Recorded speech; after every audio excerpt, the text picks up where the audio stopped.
So, luto na ang ating pritong tamban. Ayan na siya. Ayan, pang-partner yan siya sa ating kon. Ngayon, magpakulo na ako ng tubig. Nilalagay natin yung ating ricados. Kailangan natin siya pakuluan na lumabas talaga yung mga residue niya. Lumabas yung mga aroma, therapy. Yung kanyang mga luya, sibuyas, at syempre ang ating tanglad. Pakuluin lang natin siya. Ilalagay gulay, yun lang. Ito naman, yung ating paksiw. Lalagyan natin siya ng tubig.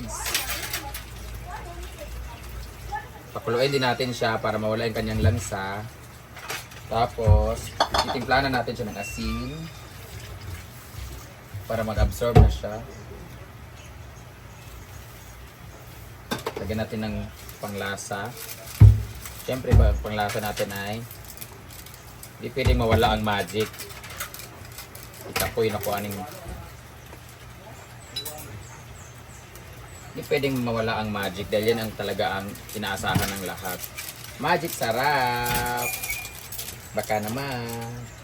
Tapos, lagyan natin siya ng pamintang powder.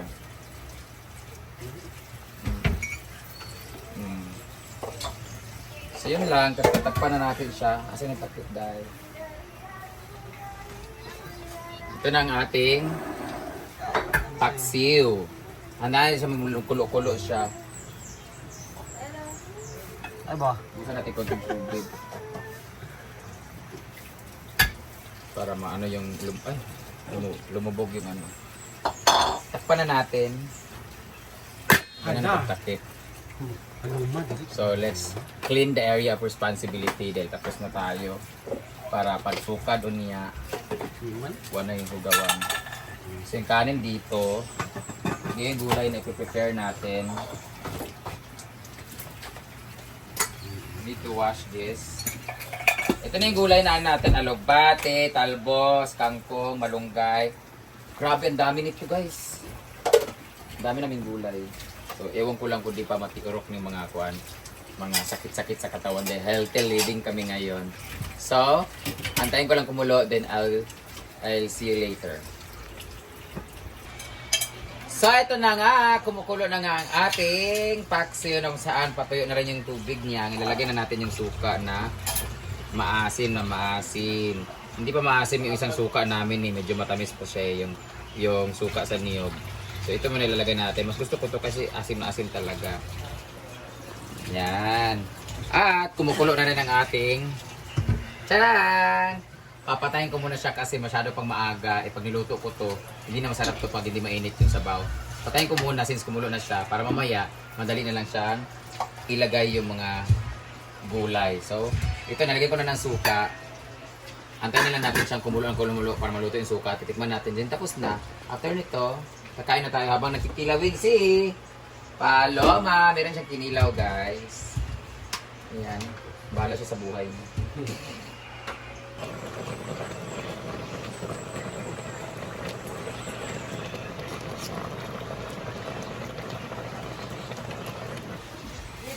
So, titimplahan ko muna siya guys. Konti lang yung titimpla ko na asin. Hindi lang yun na. Ayan, tapos ito, para ma-mix na siya, para paglagay ng gulay, ma-absorb na siya kaagad. So, nandun na sa gulay yung lasa. Wala na sa sabaw.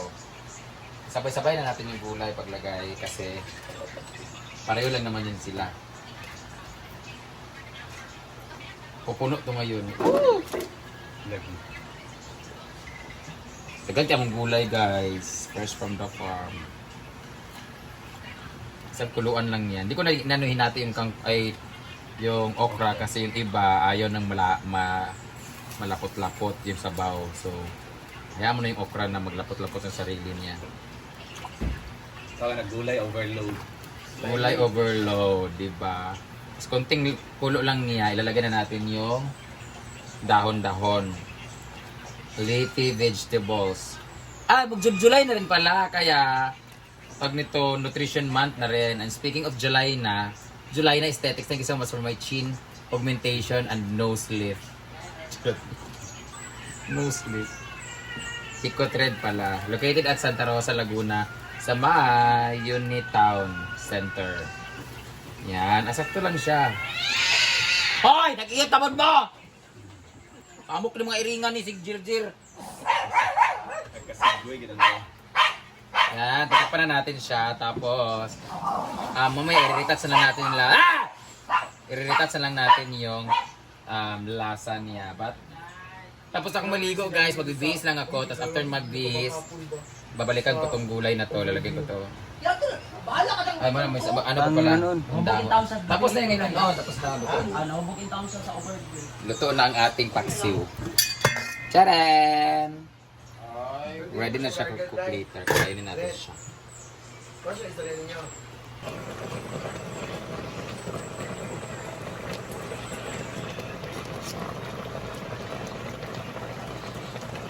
Lang ka na. Erma lang ba? Kaya din yung picture na po.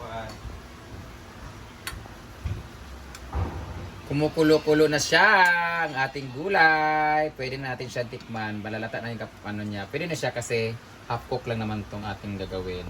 Saka hindi naman sila kakain agad-agad. Basta ako kakain na ako. Ngayon titikman na natin siya. Kunwari healthy. Kaya na Mari. Kunwari lang. Mag-iinom nga kami. Isa lang. Minsan nga. Isa lang utin lang kauno.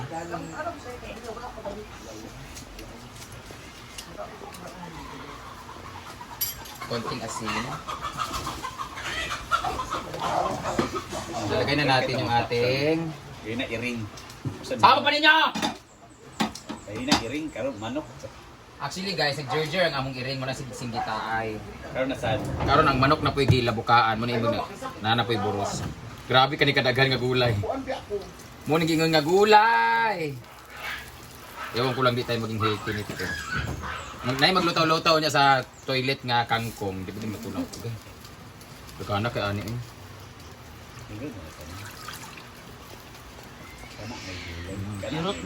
Ang lasa ani kay herbal capsule.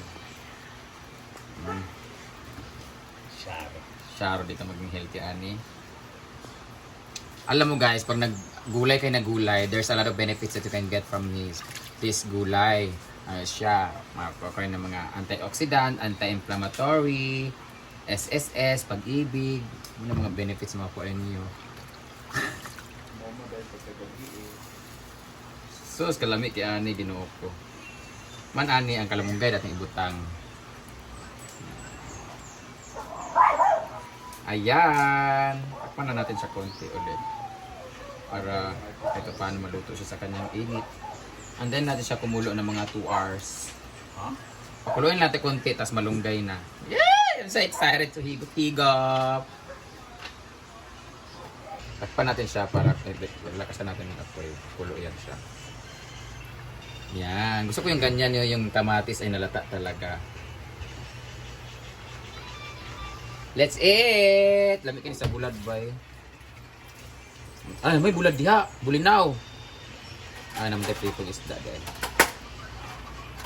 Ay, lagi pagbutang ito for diha. Amin lang kumadya. Pag-tiot-tiot lang din. Tadan! Ito na. Luto na ang ating gulay ng ina nyo.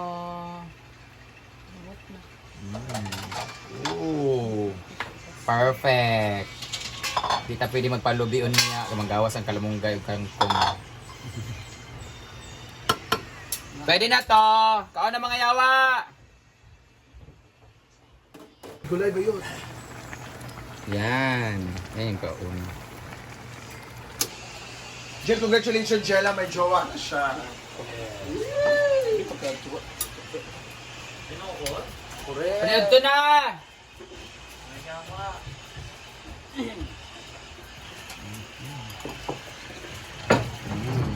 Grabe ka na, oh. Grabe ka naman. Ay, nanunon pala.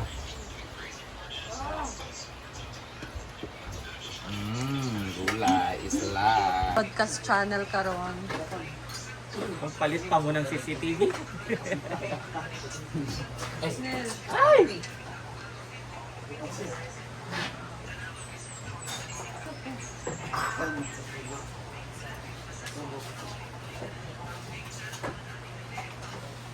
Kasi BN, News 5, GMA, TV5, Teleradyo. Laban natin yan. Ito ang tinatawag na Kani yung digsisi man niya. live coverage po. Ito, TV5 to kay Labo. Digsisi. Ayun nga na, si Besh kami. Asa mo imong best?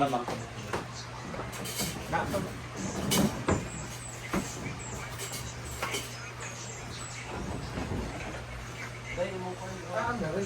Pagkita na ako dyan. Sa kutsara na ito.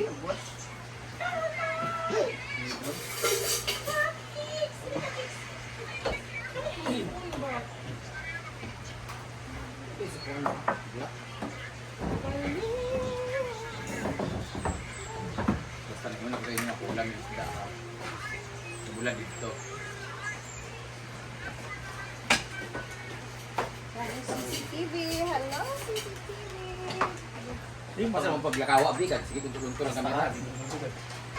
Kaya mo? Kaunta. Ito na yung ating inon-on. Inay lang Oh. Mangaon. Look at that. Ako yung buta, suka ako gamay para lang. Di ba? Lagyan. Mangaon. Hi guys, mangaon. Gulay, basoy. Meron tayo pinirito. Nga tamban. Kaya mo ano naman. Pinilaw, nga bulinaw. Sago lang siya guys, nga po tamban. O inon-on nga Tambang. bulinaw. Toto sa daw sa saging. Eh, mga onata. Hindi, pagkuhan yung pinirito niya. Lagyan yung dito na.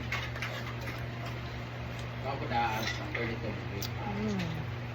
Yan. Gulay.